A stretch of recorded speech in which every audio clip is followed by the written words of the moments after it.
joined in today. If you don't know who I am, my name is Greg. I am sales at Woodard Marine, and part of the family there. We have my sister Lauren is here as well, and a few others that are in here.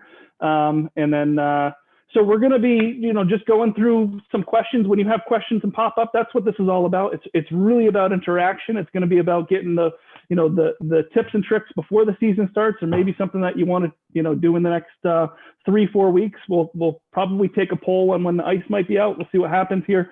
But we would just want to thank you, Captain James Vladyka, for being here. I know you got a busy schedule between fish hounds, setting up tournaments, taking people out, and just being awesome on the water and off the water.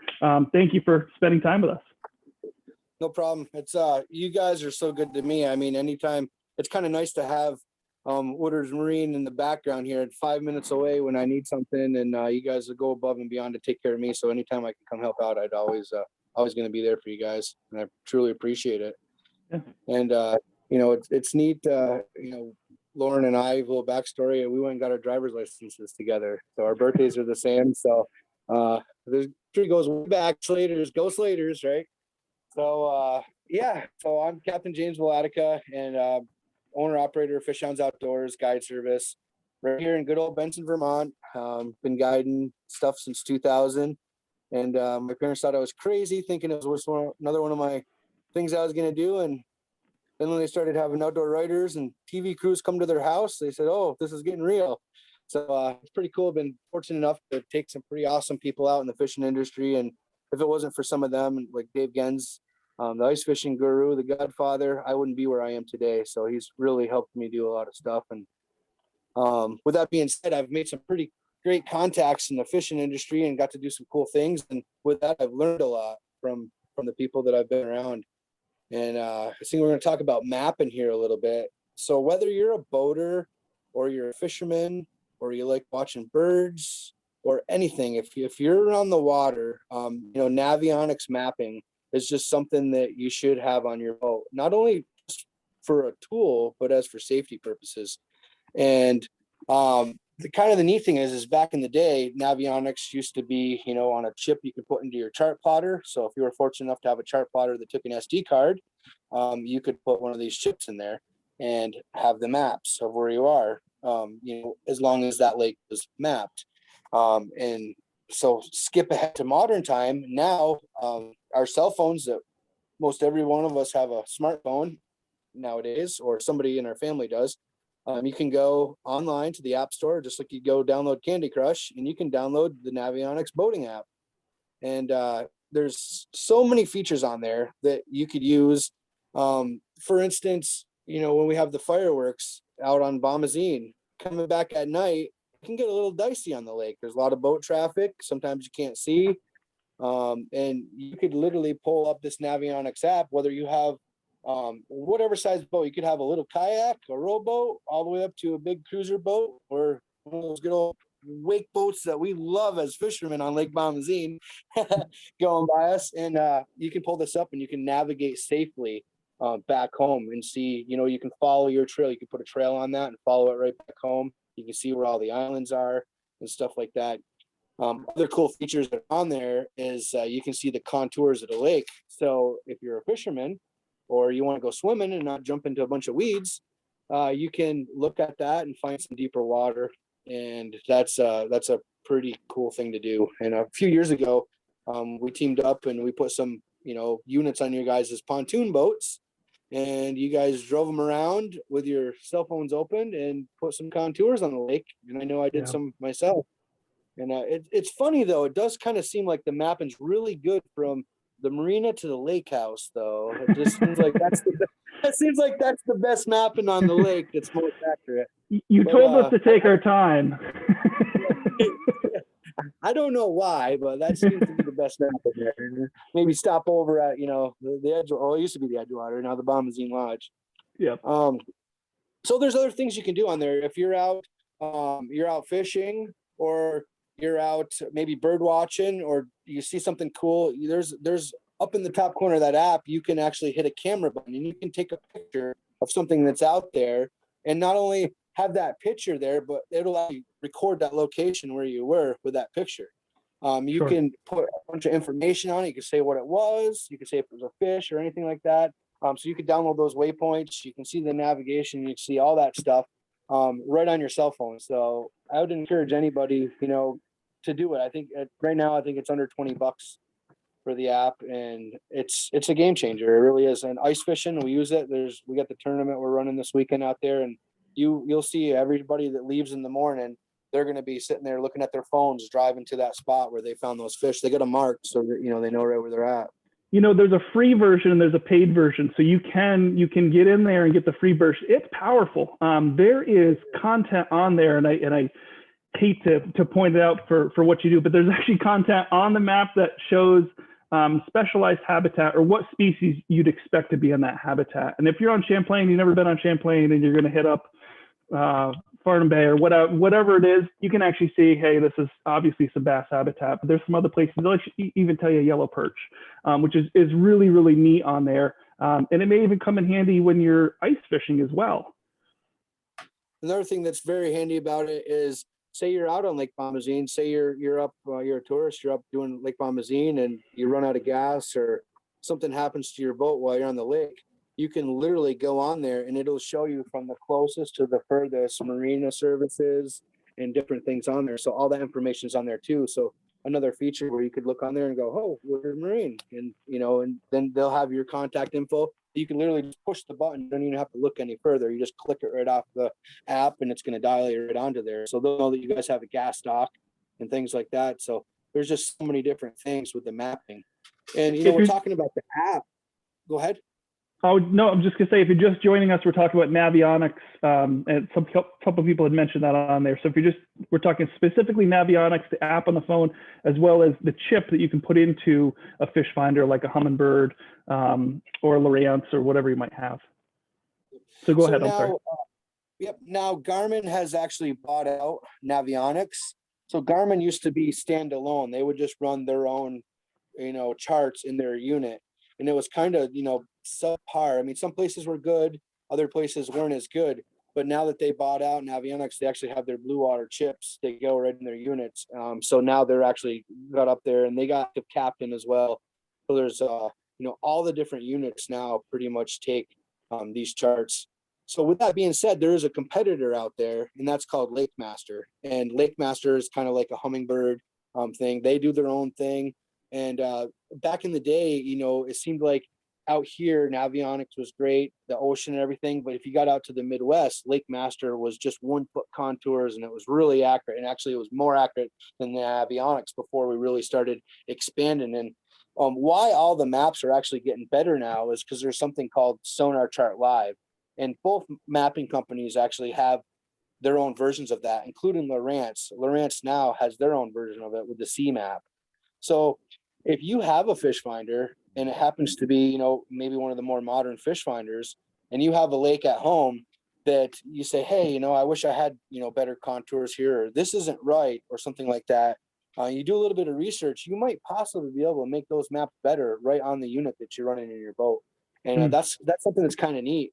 The things that we put on the pontoon boats, those were literally a Wi-Fi module from Vexilar called the Sonar Phone, and a transducer that you could put on a kayak. So if you wanted to hike up into the pond and go out there, you could go up in there and click on record and just kayak around the pond up there and go back. When you get back home, you don't even have to have self-service there. You go back home, get on your Wi-Fi and upload that content.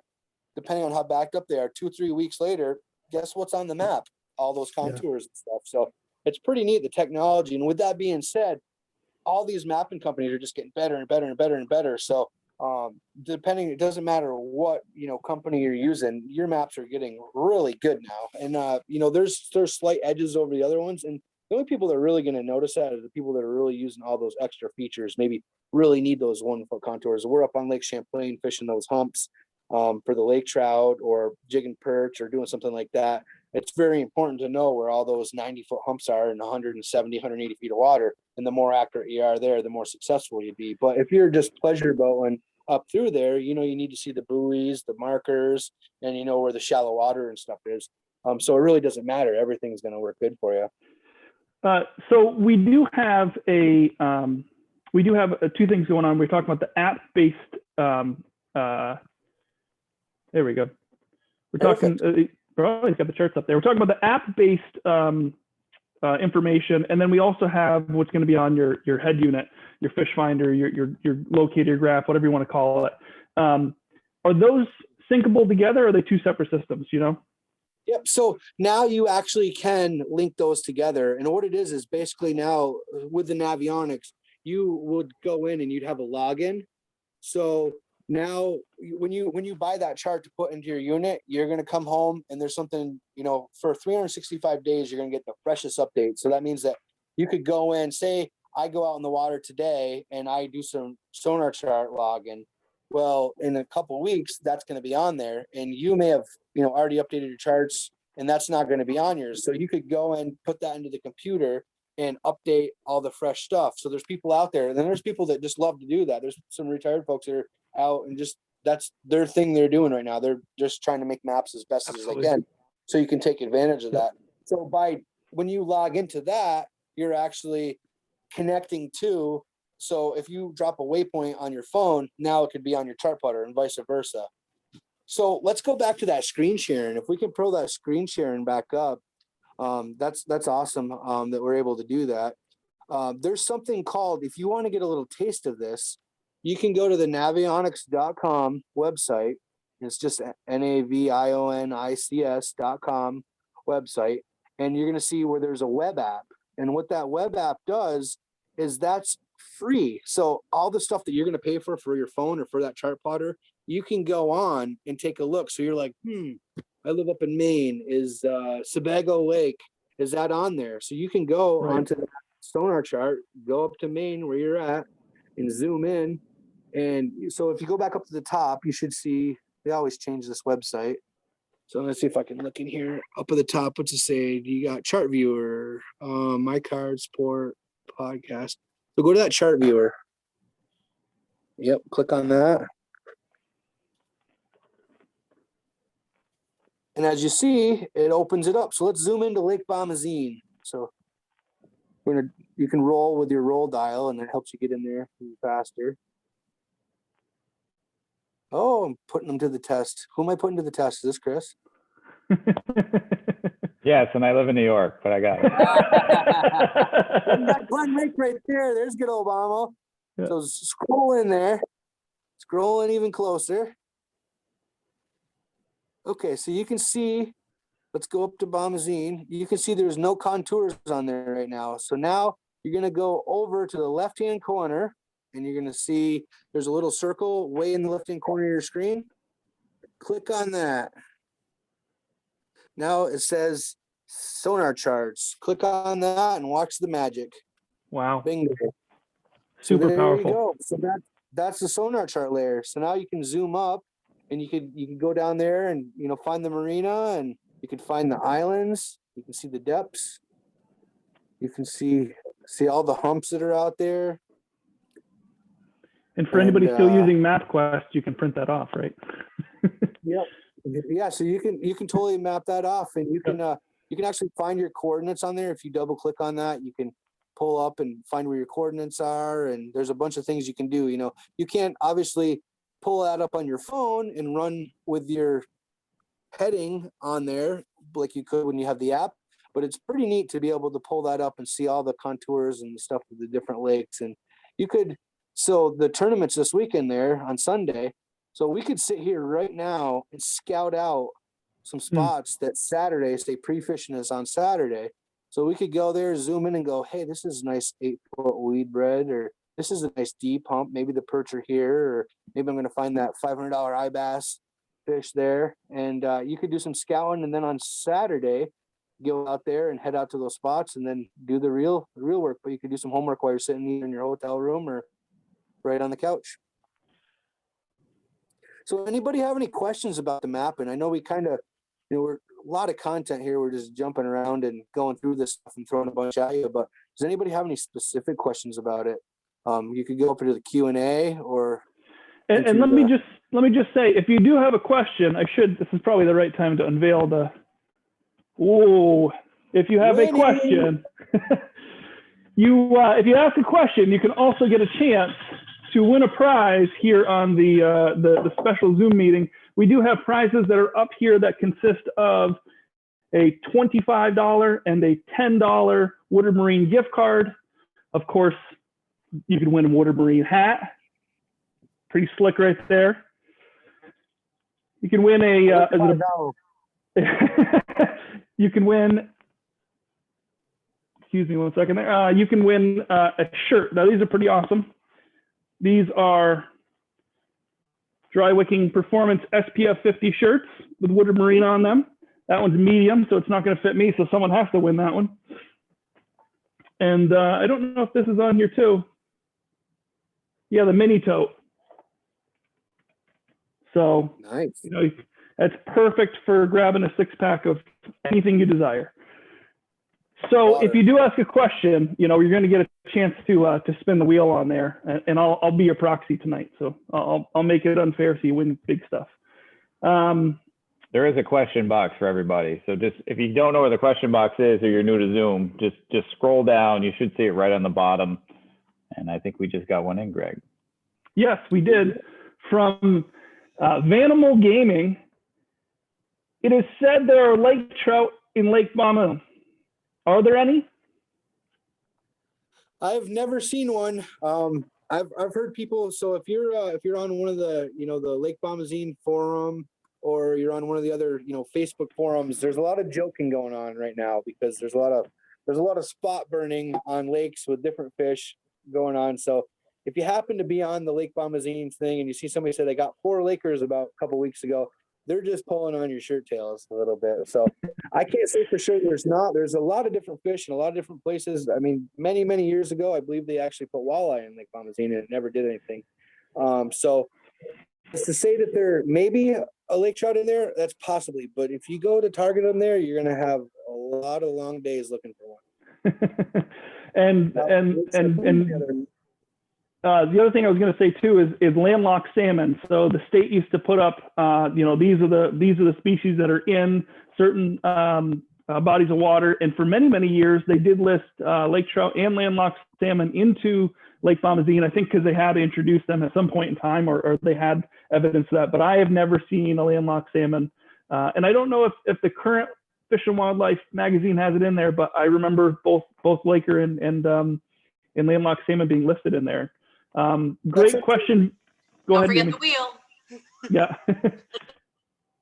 Well, while you're spinning the wheel, I'll run my app a little bit. That's actually a Sure. good thing is if you go to the Vermont Fish and Wildlife, now they actually do have an app that they're working on. It's getting better and better. Sean Good's doing a good job at trying to make that a lot easier. Ooh, lucky winner. What is it? The toe. Nice. So I for a second. I will contact you after the show for those that win on the spin the wheel tomorrow, so that we can get you your prizes, just so you know. And Greg, I see you have another question, and then I put one over in the panelist chat room as well for you guys. Edward O'Neill wants to know, how thick is the ice on Lake Bomazine? So, as always, we hate telling everybody, and I don't like saying hate, but I hate telling everybody how thick the ice is because the ice varies. There's pressure cracks and different things all over. So, but I will give you rough estimates. But you always, if you're going out there, you're going to want to check for yourself and make sure, because ice conditions change all the time. Here's my little waiver kind of thing here. But so on the north end, near Flow Bridge and stuff, there's anywhere from 10 to 13 inches in that area. There's been some vehicles driving on, but not too far out. As you start to out into the channel and start to go out further towards Crystal Beach and into the main body of water, it does definitely go down some.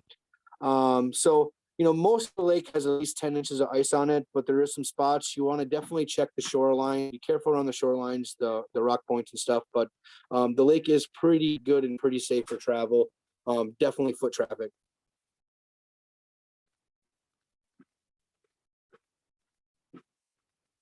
What is it? Can't see. It's a card or something? $10 gift card. Whoa. For Mr. Ed O'Neill. That's a great question, and that's a great point too, Jamie, or James. The ice is so variable, and to be responsible for somebody else's knowledge of the ice is a hard thing. It's a big thing. So in terms of sharing information on that, we always try to push that same disclaimer. Be careful, and try to overestimate the amount of ice that you need, because it's always better to just be safe when you're out there. And one thing is this, this is something that gets a lot of people is they'll drive down and they'll see us out there with our trucks at Flow Bridge and go, oh, they're driving trucks out there. Well, 100 yards from where we're driving trucks, because some of us are out there all the time, it could be perfectly safe. People think, hey, we're crazy, but it could be perfectly safe where we are. But 100 yards from there could not be safe. It could go down to 8 inches where, yes, you could have your four-wheeler, snow machine, side by side, something like that, but not the truck. So that's one thing that, it's hard when people go out there and they see that, they think, oh, wow, it's got to be safe. Well, it doesn't. Just because you see somebody out there doesn't necessarily need to mean to be that it's safe. And they might just be, pushing the luck themselves too. We saw a truck drive out of the golf course the other day, and I was scratching my head going, that's a little sketchy for me. But, they were fine, but. Well, great. We do have some more questions popping up here. You guys are doing a great job. I have one from Gary Chapman. It's actually a 3-part question, but let's tackle these things. The best water temp for fishing brown trout. So are we talking summertime, or are we talking wintertime, or I guess we'll just cover kind of both. So that's a great question. When you get ice on the lake, most of the time, your water temperature is going to be around 39 degrees. It does, if we get cold snaps and stuff, it does go a little colder, to go down to 34. And, but that's only about 5-10 feet down. But most of the time you're somewhere, give or take, you're around 39 degrees underneath the ice from top to bottom. There's not really any thermocline per se, except for on really warm days or really, really cold snaps. Then there creates a little bit underneath the ice. And depending on how cold or how warm it is and for how many days, depends on how far down that's driven. Plus snow cover. If there's no snow on the ice, the sun can penetrate, so that'll warm it up a little bit and stuff as well. And then time of the year.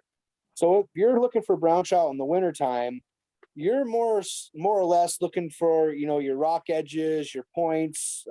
They could be anywhere. They could be, up down 40 feet of water, and they could be in 10 feet of water. So you're kind of going to have to fish all over the spot, but you're going to be looking for structure for the most part, rocky bottoms, transitions, and stuff like that. In the summertime, there's a thermocline. So when there's a thermocline, then the trout, they have that happy area where they like to feed and they're looking for their stuff. And a lot of times, there's a sliding bar, but you could say from like 53 to 63, or it'd be 52 to 54. It depends. Everybody's got their own little thing they want, but somewhere between that, mid 50s and mid 60s is like where you want to try to. So if you're out there trolling and you have a fish hawk on your boat or something that you can tell the temperature or your graph, you're going to try to find where that thermocline is. A lot of times, if you have a decent graph, you'll actually see the shading of where the water depth is or where the water temperature changes. And that's where a lot of those brown trout are gonna hide, is in that thermocline. So if you could find where that depth of water is in there, we go out to Lake Ontario, we're looking for that temperature break. And if you're not in that temperature break, you're not catching as many fish.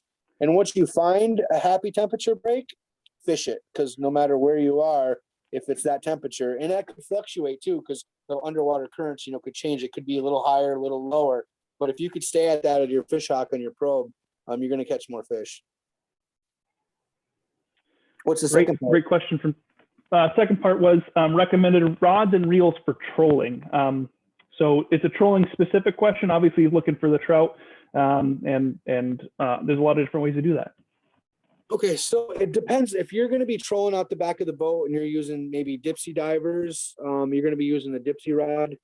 If you're trolling with downriggers, you're going to be using a downrigger rod. If you're just trolling out behind the boat, you're going to be using you could use any trolling rod. A lot of the times it's kind of nice to have a line counter. So what a line counter does is on your reel, you actually can, as you're going out, you can tell how far out you are.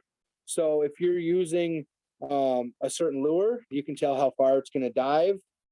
If you're setting it on a downrigger, you may want to run it, say 100 yards back and 30 feet down, so you can tell exactly where you are. And if you're setting up a spread, you could have those all at different. So there's different, depending on what you want to spend. I mean, if you want to go out and have the nicest stuff, you go out and get yourself some Shimano stuff, some Shimano tackle, get yourself Cora, and you can run, nice tackle like that. But if you don't want to spend that much money and you still want something that's good, you go get some Akuma stuff that's very nice. And I'm not picking on either one for any aspect, but the price range is totally different on both of those rods and reels, and they both will get you there. So it's the same thing. If we're going to go to Rutland right now, we could go in the Cadillac, or we could go in the Volkswagen Bug, and we're still going to get there, but one's going to have a few more bells and whistles. So there's different, if you're looking for entry level, maybe look somewhere in like Okuma, Daiwa, something like that. And with that being said, they have higher end stuff as well. If you were looking for the best of the best, great drag systems and stuff, it's hard to look past, some of the Shimano stuff. Absolutely. I own all three myself, and it's one of those things where sometimes you just fall in love with the reel too. It's just sometimes that right setup on that right rod. So Definitely. Great questions, Gary. I did spin the wheel for you, and you're going to get yourself a mini tote. So thank you for the questions there. We do have some other questions. I'm going to get to Dirk's question, Matt's question, Dave's question, Brad's question, Jeb's question real quick. I did want to make a quick statement of traction for, I think it was Marjorie. You went to look for the Navionics app on your phone. It was $4.99. I may have been mistaken, or I may have done a 7-day or a 1-month trial on it when that happened. But what I can tell you is for $5 for the app, with the currently charging and the 21 for the full thing, it's extremely powerful. You're gonna get your money out of it in terms of what you do. So, and I don't get paid by Navionics to say that. If I'm going to a lake that I've never been to, I'm obviously gonna, one of the things I do is I like to go to Google Maps and Google Street View and see if I can actually see the launch. And kind of get an idea from there. But the second thing that I always do is go to that Navionics app and try to get some idea of what happens when I leave the ramp if I've never been there before. Usually there's some good guidance, but a lot of waterways change from year to year, so they do a great job of updating it. So you bring up a good point about going to the Google Maps, and say the Navionics app or a boating app isn't for you, but you still want to get an idea of the water. You can go check out Bing or Google Maps. Say you're going to go out into the bay. A lot of those overhead views, you can see where the weed edges and stuff are. And a lot of times, if you get into the mapping, in that shallow water, there's really no mapping in that shallow water. So we'll actually switch over and we'll look at the overhead views and try to get an updated picture. I want to use a picture from 2 years ago on a weed bed, but if it's a fairly recent picture, you can take an overhead look and see where those weed beds are and stuff, and give yourself a good idea with just fishing on the maps. You see, you got the Google imaging right there. You zoom in, and you're gonna see dark spots. You see that right there? That's on the sandbar, and we all know the sandbar. It's very shallow right there. You can see where we can get out. So, say you don't have the Navionics map, but you're gonna come out. You're just left Woodard's. You're all gassed up. You got your wakeboard, and you got your nice Mambu or whatever boat we're doing now, and you want to get out that channel. You don't want to run into that sand. You zoom right into that pinch point right there, and you can see just by taking a little look on your cell phone. Yep, you zoom right into that there. You can see where that deeper water is and how you're going to get in and out of the channel there. Kept me out of a lot of places where I shouldn't have been. I want to say you can also see where everybody dragged their propellers through the bottom going out of there. Exactly. You zoom in a little bit down there, just inside the shanty there, or just inside the canal there. If you scroll up a little bit higher, we made a lot of friends shooting ducks there this year. Oh boy. Well, you were talking about weed beds, and I'm just going to lead into Dirk's question with that while we're looking at this. He's got a great question here. Does milfoil negatively or positively affect the amount of fish in the lake? Great question. Take it away. So I'm going to make some fans here with the folks that have their cottages on the lake and they don't want to swim in weeds and then they're proponents for putting in the chemicals and treating those weeds and knocking those weeds out of there. That is destroying our fishery. We need weeds. Fish need weeds to hide in. There was the other day, somebody actually took a picture on Facebook how they caught fish. They caught a northern pike or a bass or something, pulled it out. And when they pulled it out, they got a whole mess of weeds. In the weeds, they had 3 frogs, 10 little baby bluegills. They had crawdads. They had crayfish in there and everything. All this one. They said, this is the most fish I've ever caught on one pull out of the weeds. And that just shows you how much, was living in those weeds. And when you take those weeds out, those fish just don't have no place to go. And they can't hide either. There's no protection and things don't want to be there. So as much as the weeds can be, a nuisance to us as folks that want to swim and enjoy the lake for other reasons than just fishing, as far as the habitat and the ducks and the waterfowl and the snakes and everything, frogs, crayfish, I mean, it's very, very important. Yeah, I mean, I remember as a kid going out and always fishing those weed beds, and we always, even when I worked for the Fish and Wildlife, the conservation camp system, and we had the kids in the mornings going out and fishing those weed beds right off the sandbar area there. Once it really starts to get deep, you have another invasive that's been there for a while, which is the zebra mussels have clarified the water probably over the last 2 decades, and allowed those weeds to actually grow taller in those areas. And I've pulled out some monster fish, 10 feet out of the channel. Yep. Those smallies are just getting bigger and bigger. Yeah. There's plenty of crawfish to feed them, so they're not going anywhere. All right. So that's a great question. Don't forget to spin his wheel. I did. For Dirk? Sure did. Family dynamics, you gotta love them. It looks like you won 2 things because it's right in the center. Yeah, it does. And so Dirk, you got yourself a Woodard Marine hat on there. So that's a great question. And if you need to rewind on that, I did spin it. I'm not cheating. It's a great prize. On the next one's for Matt. If you were fishing a tournament on Sunday, hypothetically, where would you go find big crappie early in the morning? That seems like a fairly loaded question, but I'll put that one on you. Well, hypothetically, if I am just, let's say I'm not a tournament director and I don't have a tournament on Sunday, and the person that's asking the question isn't asking the question because they're fishing the tournament, I'd probably pick myself up the Flow Bridge area. Yeah. All right. Well, that's probably as deep into that question as you want to go. So I'm going to spin the wheel on this one. Matt, let's see what you get here. He gets to work on Jamie's boat for free this year. Oh, well, this is going to come in handy, Matt. You got yourself a Woodard Marine shirt in medium. That might be the right size and everything. I don't know. We'll find out. We don't know which Matt. There's 2 Matts. We don't know if it's just a Matt. There's plenty of those around. I know which Matt it is. Dave, what time of year do you typically see the best fishing for browns on Bomazine? So you talked about the summer, you talked about the winter. He's going to steal a little bit of your lightning there. Which season would you recommend going for browns? Well, I can tell you they put all those big browns in when the ice goes out. That's when the biggest browns that come from the fish hatchery are, and that's when they're still hungry and they like to eat anything that sounds like throwing a handful of rocks in the water. So that's the time of the year. Early ice out, early spring. With that being said, there is definitely good fish in other times, and I really don't get to spend as much time on Bomazine. I'm usually been busy guiding on Champlain or down at the Hudson River. For the stripers that time of the year, but they put those big old browns in there then, and that's when you got a chance to catch some of the biggest fish in the lake. Sure. Not very far. It's actually levels the playing field for the shore fishermen and the boat fishermen too that time of the year. 100%. Yeah, I think that's, there's not too many times in midday you can walk to the dock and see a brown sitting, at the end of the dock. Right. Or under the bridge. Under the bridge, yeah. So Dave, on that one, you got yourself a key bobber. Great question.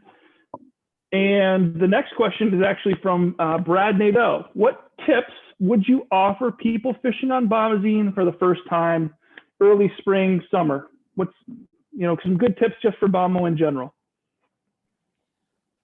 Well, it depends on what you're fishing for and if you're fishing from the boat or not. I guess if you're fishing Lake Bomazine and you're a shore fisherman, you're not out in the boat and stuff, you really can. There's a couple spots you can go and be successful on Lake Bomazine, and one of them's right at Green Dump.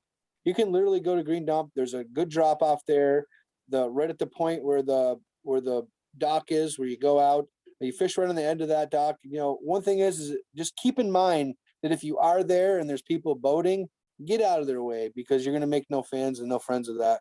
But there is good fishing right along there, and there's a little fishing pier and the rocks and stuff. So you can go there, you can fish and catch fish.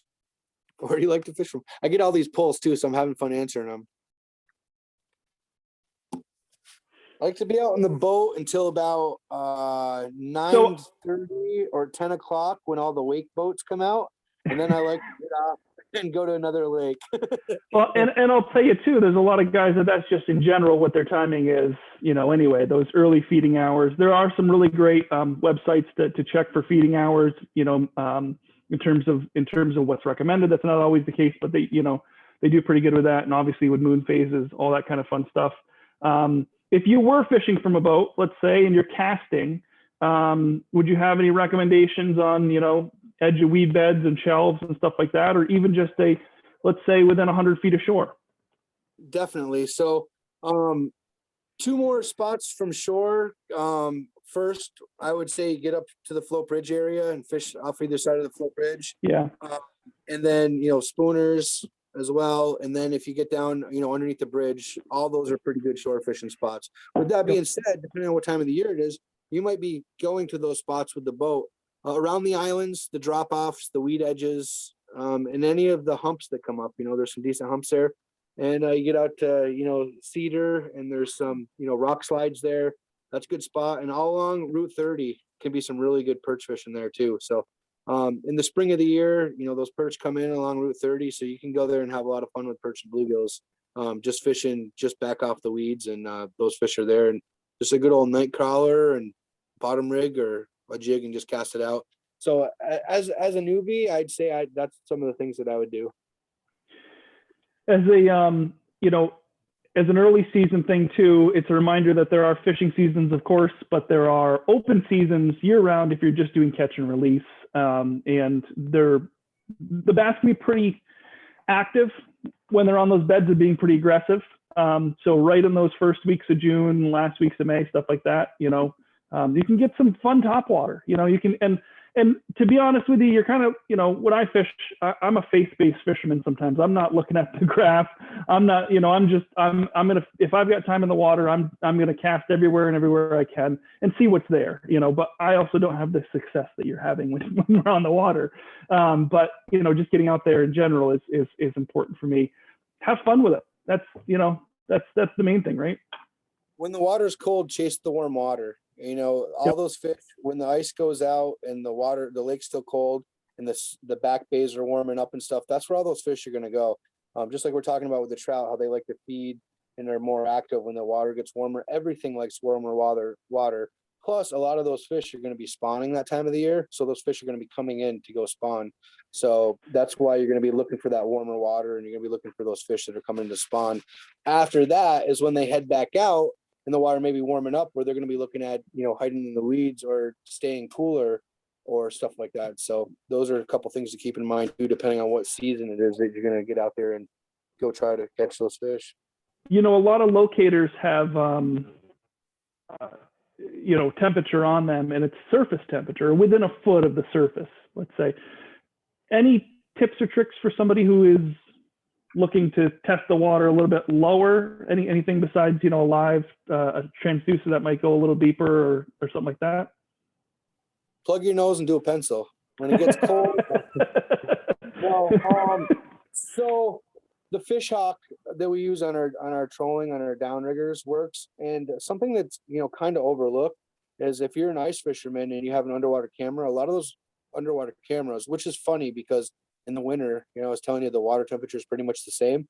So they have the temperature on this, camera for the winter that most people use it for, and it does nothing for you because the water temperature is the same depth. But if you have that, you can actually lower that down and watch, and you can find that thermocline. And then you can go back to something that's just so simple as they have a thermometer that you could put on a rod, and you can cast that and drop that down, and you can tell what the depth is there. The only thing is you don't get that instant readout, coming back.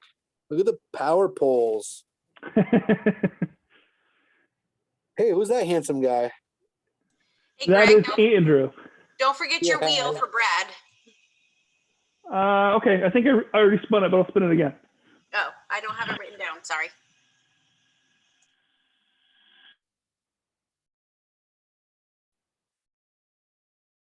Surprised Andrew's not asking questions hypothetical about the tournament on Sunday too. Yeah. Whoop. Brad Nadeau, you've got yourself a Woodard Marine high performance shirt. So great question. Got yourself a nice shirt for the summer and early spring for out there fishing. We've got more questions coming in, guys. Greetings from Virginia. Nice. You're probably about the same temperature as we are this past week. How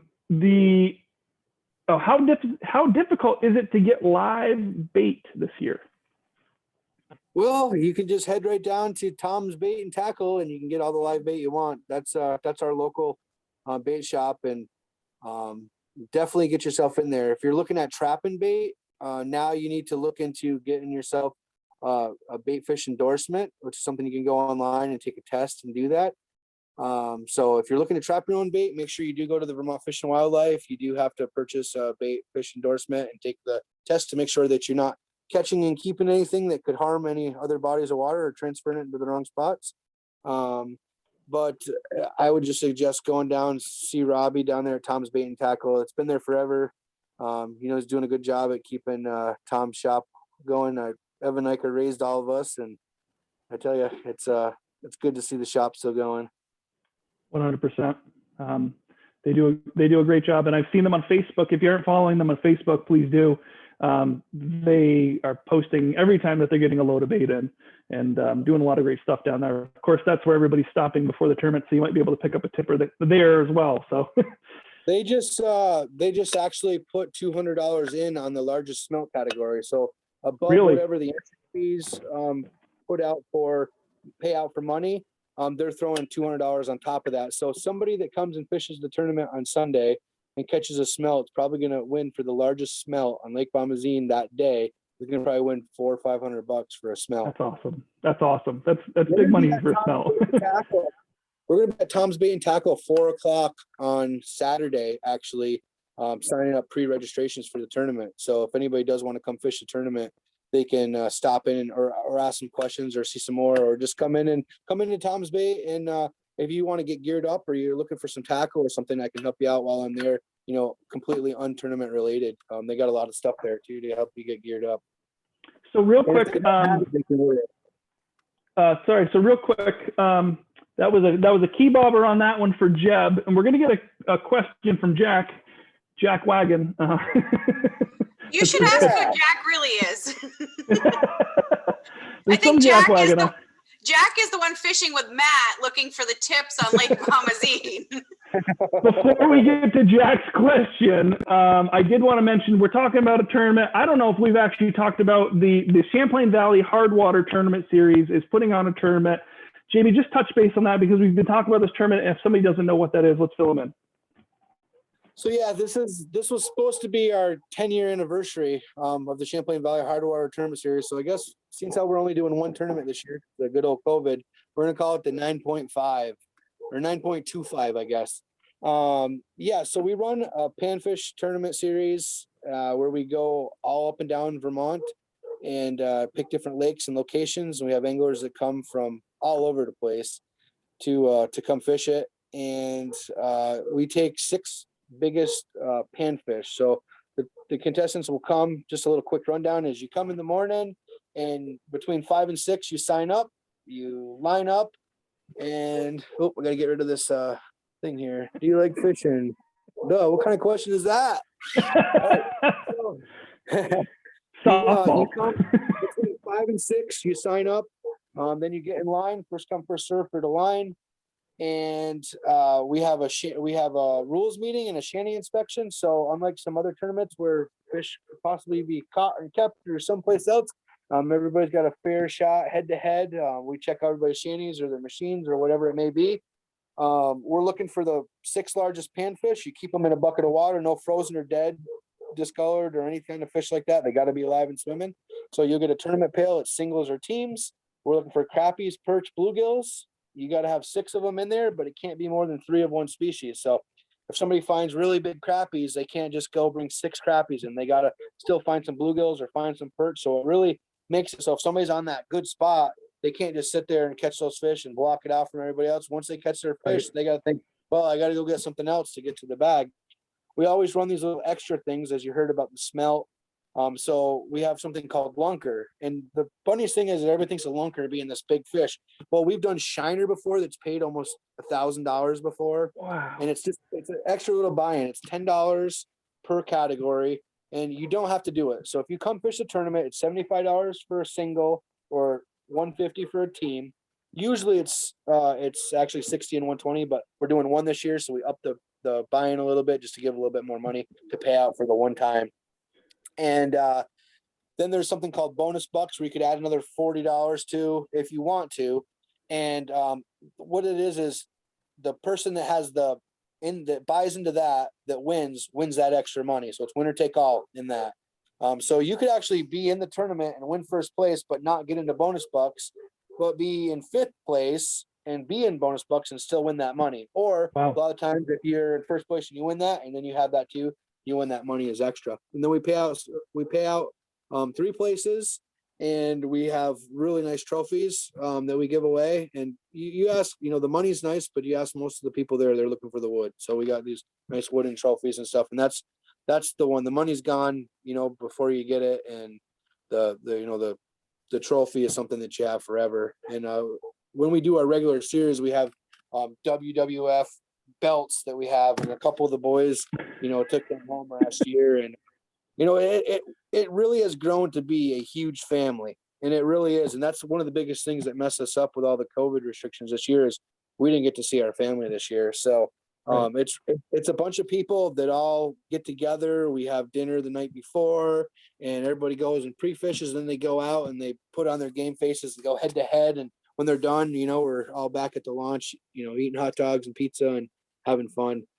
So it's really neat. If you could go to the Champlain Valley Hardwire Tournament Series Facebook page, you can find more info, or on my Facebook page. And you could stop in. There's a lot of locals. You stop into Woodard's. There's a few of you guys that fish the tournament series, and I'm sure you could get all of their hot spots too. So Jack Wagon, I bet he's got some. Jack Wagon. Well, speaking of Jack Wagon, thank you for that, Jamie.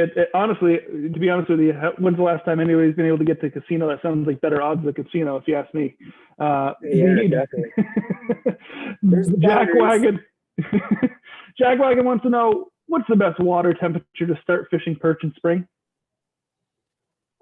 The best water temperature to start fishing perch in the spring. You want that water to at least be in the mid to higher 40s. And you're going to start seeing them then. You can get them sooner. You can get them, we're getting them through the ice, so you can get them then. But those fish are going to spawn.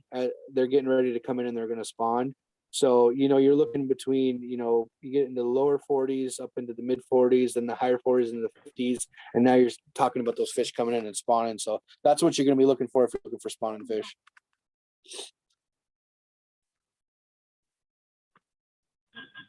We've got Jack's prize showing up here. Now, if you're wondering why it's going to go back the other way a little bit, it's because my house is from 200 years ago. So that floor is not great.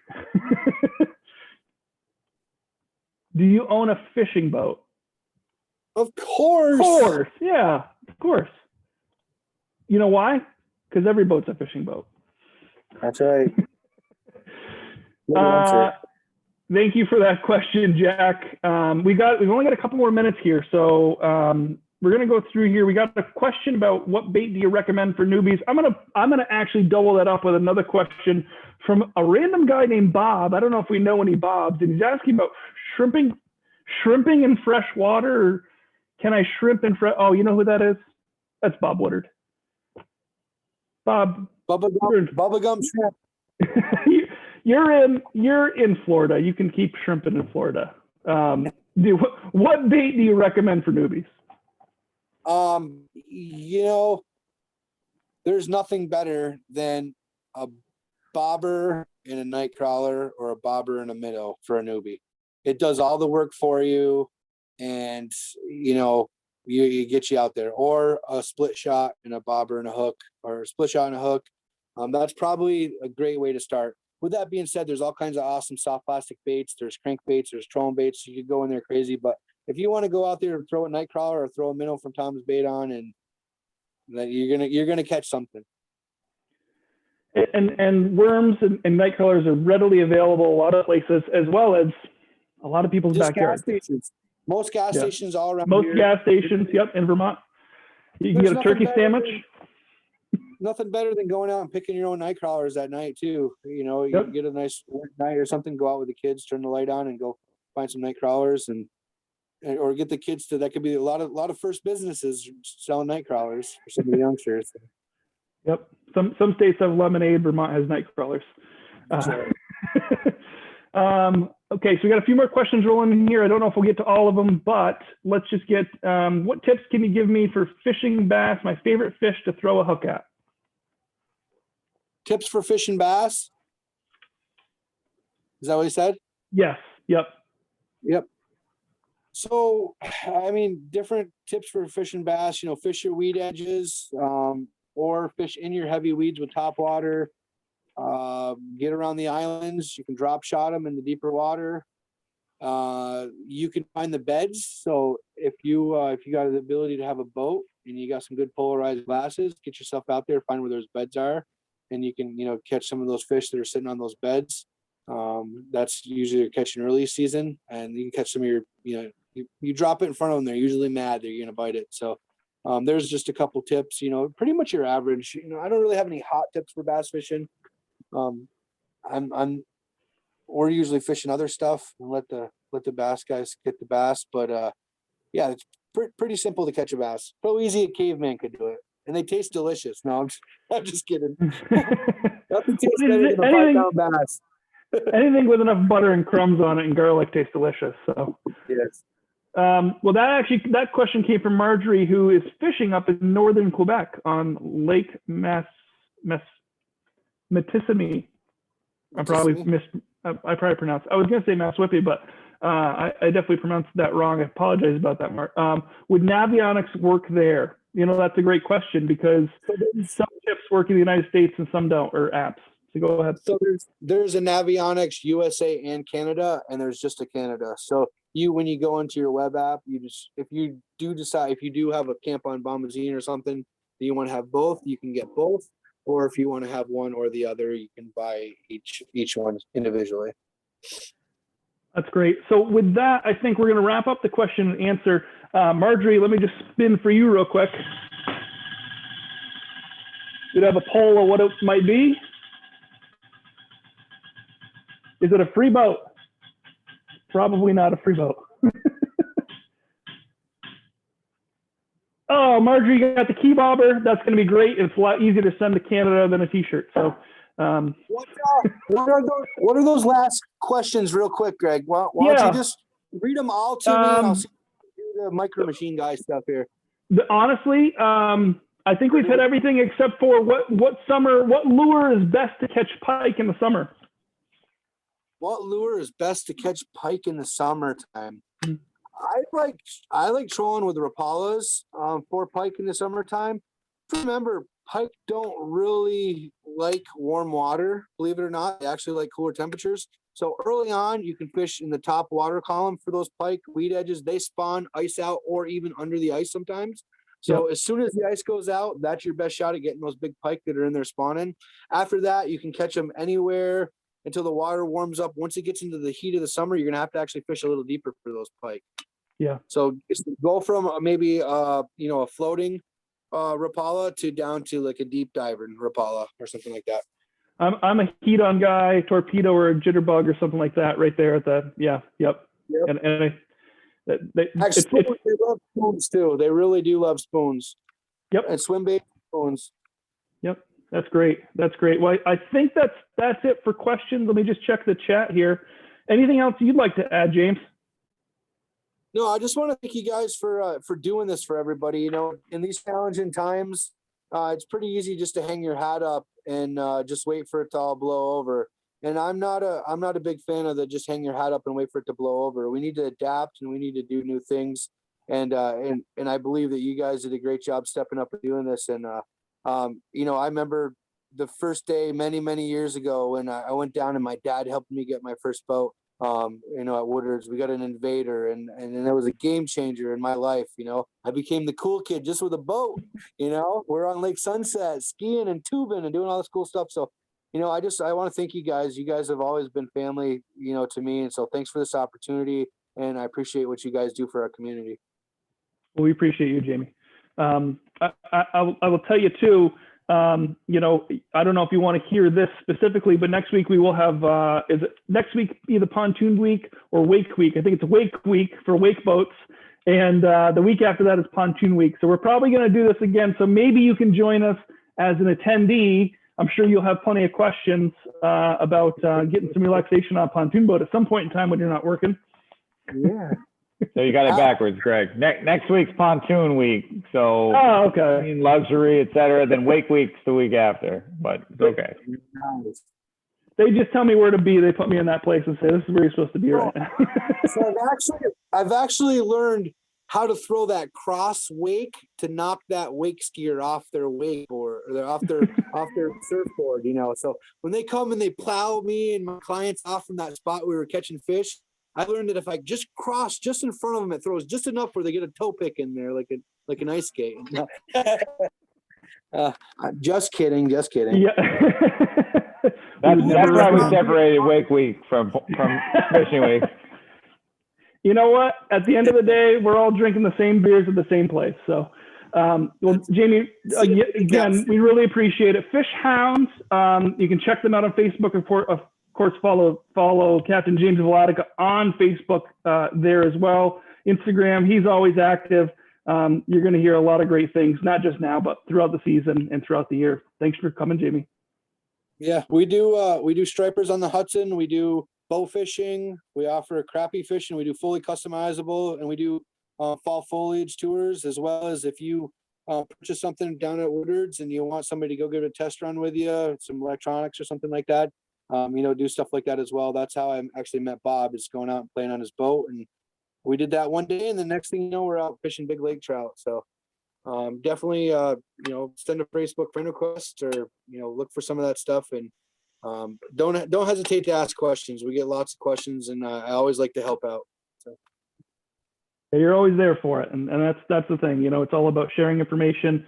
We're a community. It doesn't matter, you know, necessarily, you know, what kind of boat you own. We're all a community. We're all waving to each other on the water, and that's what boating's all about. You know, you help another boater when you see them down. You help another boater if they ask you for a tip at the dock. So, you know, you're doing that today. Hopefully someday soon we'll be able to get on some open water. But until then, you guys are going to have a great tournament this weekend, and we thank you for spending the time, and thank everybody for showing up. We've had a lot of great questions, a lot of attendees. And if you're just kind of getting some fishing information, or if you want to jump in next week, again, it's pontoon week. Thank you for Chris for correcting me on that. And then week after that. So we'll get them all corrected. Greg, one last thing. Yeah. I feel we should spin the wheel for Jamie. Oh, absolutely. Oh my God, a Yeti. Oh my God, a big Yeti cooler for this touchdown silver bullets. We're going to compensate for wonky floors over here and the other way. I'm such a kebab guy. Oh, you got a Woodard Marine shirt. Nice. Medium? Because I'll fit on my head. Oh, extra small is all we got left, buddy. Men's size. Yeah, I'll put the sleeves off for you.